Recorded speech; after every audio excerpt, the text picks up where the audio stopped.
Olá, tudo bom? Professor Calil, de Sociologia, né?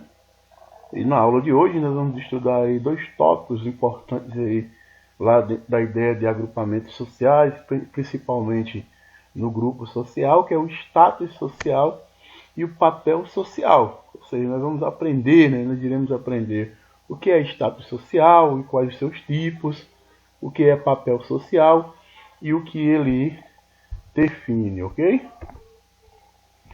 Vamos ver primeiro status social. A gente primeiro vamos abordar essa primeira ideia aqui, ó, que é a chamada desnaturalização das relações sociais. Ou seja, a gente tende a achar que as coisas são naturais, mas a gente sabe que aprende em sociologia que as coisas são socialmente construídas, não é isso? Então as relações sociais elas não são naturais, essa relação de poder, de domínio. Um exemplo bem claro disso é a gente aceitar, por exemplo, que um homem escravize outro homem e ache isso como natural, né, como correto. Né, e não é.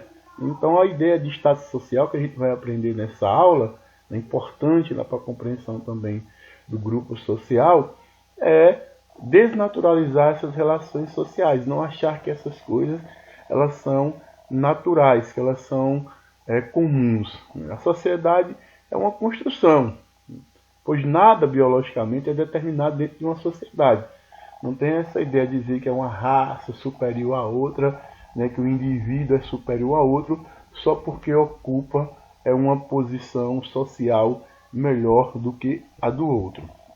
Né?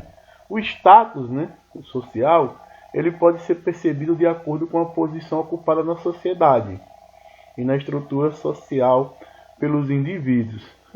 Vamos entender tópico por tópico, né? Ou seja, o status ele pode ser percebido de acordo com a posição ocupada na sociedade. Aqui a gente tem um exemplo, aqui você vê muito isso em sociologia, que é a chamada pirâmide social, você vê nas aulas também de história, né? Essa pirâmide social, ela representa aí a divisão dos indivíduos na sociedade. E o status ele pode ser percebido de acordo com a posição que o indivíduo ocupa na sua sociedade. No meu exemplo aqui, ó, aqui do clero, é uma divisão lá da Idade Média, né, nobreza, né, clero, camponeses e servos, né. Então você percebe aqui, ó, que o status ele está ligado à posição ocupada na sociedade e na estrutura social pelos indivíduos, né. A posição social ela está associada a diferentes graus de prestígio, né, o indivíduo por ter uma posição social ou economicamente melhor, ele tem mais prestígio, ele é tratado com mais prestígio. Não prestígio aquele chocolate lá da Nestlé, né? Da Garoto, sei lá. Mas prestígio no sentido que ele tem mais privilégios, que eles têm mais direitos do que outros indivíduos, até mais poder do que outros indivíduos. Então, o status ele está relacionado a essa ideia, está ligado, associado à posição que o indivíduo ocupa na sociedade. O status social, no status, ele está associado à ideia de visibilidade. Uma visibilidade que ela é construída, uma aparência social que a sociedade dá ao indivíduo. Por que determinados indivíduos na sociedade têm mais status, né, do que outros? Vamos pegar um exemplo de um hospital. Né? Por que o médico ele tem mais status, ele é mais bem visto na sociedade do que lá a faxineira, que às vezes passa a ser despercebida, mas exerce também um trabalho importante dentro do hospital. Né? Se não existir a faxineira para limpar lá, o médico vai encontrar a sala de cirurgia, né, o local de trabalho sujo. Mas por que o médico, né, é visto pela sociedade, né, como uma pessoa que tem mais status? Né? Você não vê nenhum pai, né, dizendo, vou colocar meu filho na escola para ele ser faxineiro. Né?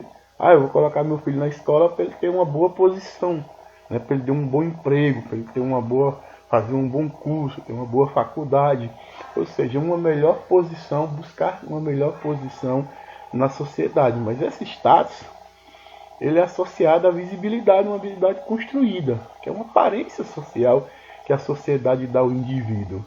Lembrando que a ideia nossa, eu vou voltar aqui, que a gente tem que trabalhar a ideia de desnaturalização das relações sociais, não achar que isso é natural. Não achar natural essa ideia de que o médico ele tem que ser mais bem tratado do que a faxineira. Eles têm que ser tratados por igual. Né? Mas por que a gente respeita mais, né? Dá mais atenção, né? Trata com mais educação o médico, só fazendo a comparação desses dois indivíduos aí, ok?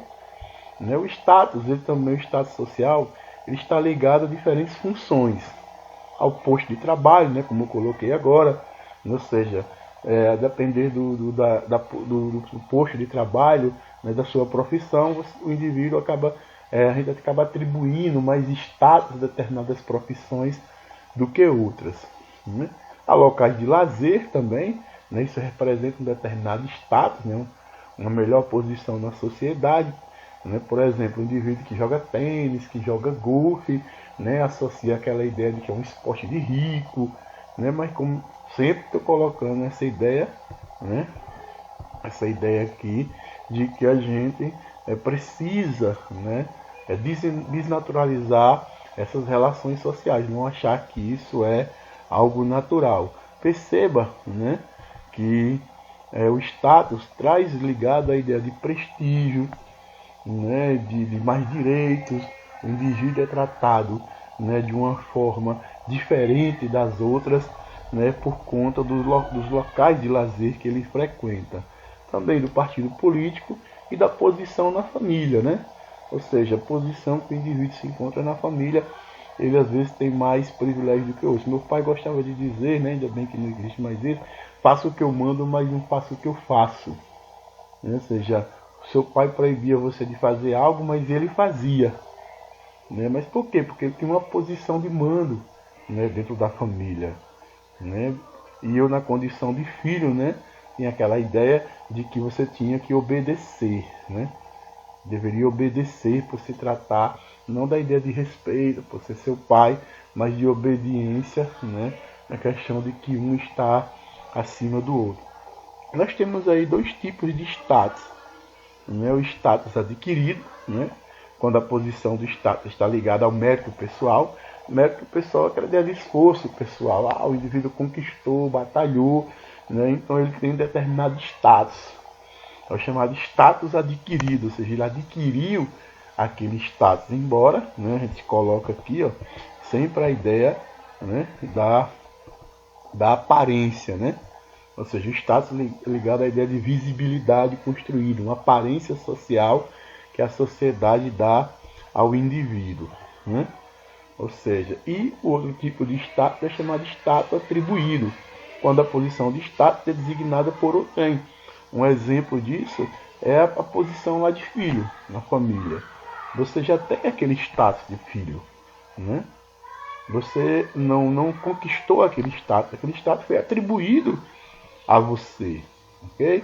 Então nós temos o status adquirido, né? Quando a posição do status é ligada ao mérito pessoal, ao esforço pessoal, e o status atribuído, né, quando a posição é designada por outrem, né? Ou seja, uma questão de nascimento, ok? Um exemplo bem claro disso é aquela ideia do cara que o pai é rico e ele lá, filho de um cara rico, então é um status atribuído, né? Ele não conquistou aquele status, ele já nasceu com aquele status, é um status atribuído a ele por ter um pai rico, ok? O outro tópico que a gente vai abordar também é o papel social, né? O papel social é só um conceito da sociologia, né, que de maneira geral determina as funções dos indivíduos na sociedade.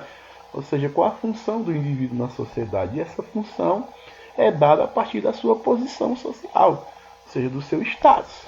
Então, traz a ideia de um agrupamento, agrupa um conjunto de comportamentos, de normas, de regras e de deveres. Ou seja, a partir da posição do indivíduo na sociedade, ele vai ter determinado papel na sociedade. Aí eu volto aqui, né? Essa pirâmidezinha aqui, ó, para mostrar pra gente aqui, ó, olha aqui, ó, no caso aqui dessa sociedade representada aqui nessa pirâmide, o clero.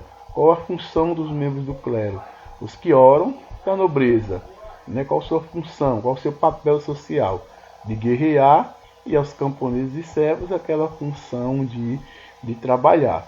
Então, o papel social, né, está ligado à função do indivíduo na sociedade, ligado à sua posição na sociedade, ok?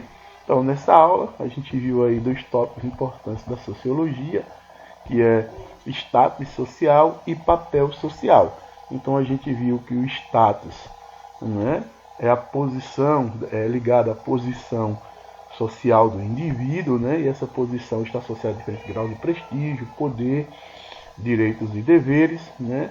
Viu que o status social, né, está associado à ideia de uma visibilidade que é construída, uma aparência social que a sociedade dá ao indivíduo, né? Ou seja, por que determinados indivíduos acabam tendo mais status, né, do que outros. A gente viu também aí que o status está ligado a diferentes funções, né, aos postos de trabalho, aos locais de lazer, à posição na família, ao partido político, e os tipos de status, que é o status adquirido, né, ligado a essa posição, já está ligado ao mérito pessoal, e o status atribuído, né, que é designado por outrem. E viu aí papel social, ou seja, de acordo com a posição do indivíduo na sociedade, ele vai ter um determinado papel nessa sociedade. É a sua função social. E aí vem o questionamento: o indivíduo está exercendo sua função? Está exercendo aquele seu papel social? Né? E aí agrupa um conjunto de comportamentos, de normas, de regras e de deveres, né? Ou seja, qual comportamento que aquele indivíduo deve ter de acordo com o seu papel, com a sua função. Quais as normas que ele segue, quais as regras, quais os seus deveres, ok? É isso. Na próxima aula a gente dá mais continuidade aí, né, a essa ideia de status e de papel social, ok?